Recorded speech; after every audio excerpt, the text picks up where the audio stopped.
ठाकरेंच्या शिवसेनेचे 6 खासदार फुटल्यानंतर राज्यामध्ये आता ऑपरेशन तुतारीची जोरदार चर्चा रंगली आहे। शरद पवारांच्या पक्षाचे आमदार रोहित पवार या गोष्टीला सातत्यानं नकार देत आलेत। भाजपसोबत जाणार नाही असं जरी ते निक्षून सांगत असले तरी त्यांच्या कर्जत जामखेड मतदारसंघाला मात्र हे लागू नसावं। स्थानिक राजकारणाचा मुलामा देत शरद पवारांच्या राष्ट्रवादीच्या पाठिंब्यावरतीच भाजपच्या महापौर आज विराजमान झाल्यात। पाहूया त्याविषयीचा हा स्पेशल रिपोर्ट। शरद पवारांची राष्ट्रवादी एनडीए सोबत जाण्याची किंवा खासदार फुटणार असल्याची सध्या जोरदार चर्चा आहे। त्या पक्षाचा एक नेता असा आहे की तो सातत्याने या शक्यतांना नकार देत आलाय। अशी कुठली चर्चा आमच्या पक्षामध्ये चालू नाहीये, न ती माझ्या कानावर आलेली आहे। तर मला असं वाटतं ही फक्त चर्चाच आहे। भाजप असा पक्ष एक तो व्हायरस सारखा आहे।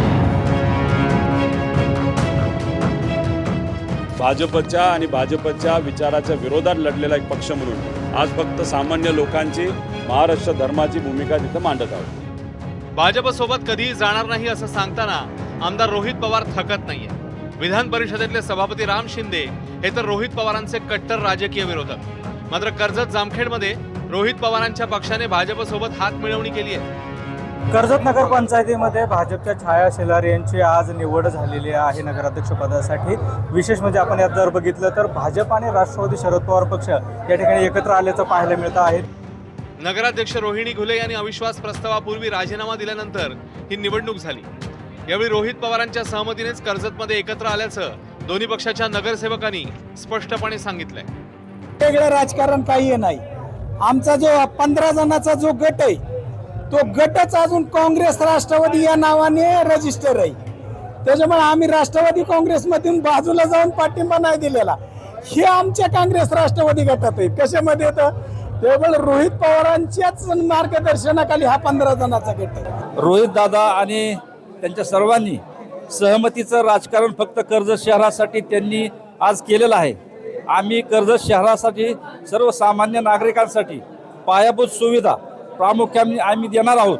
आदरणीय शिंदे साहेबांनी त्यांनी मागच्या पंचवार्षिकला कर्जत शहरासाठी पाणीपुरवठ्याची फार मोठी योजना केली आणि कर्जत शहराला त्यांनी पाणी दिलं।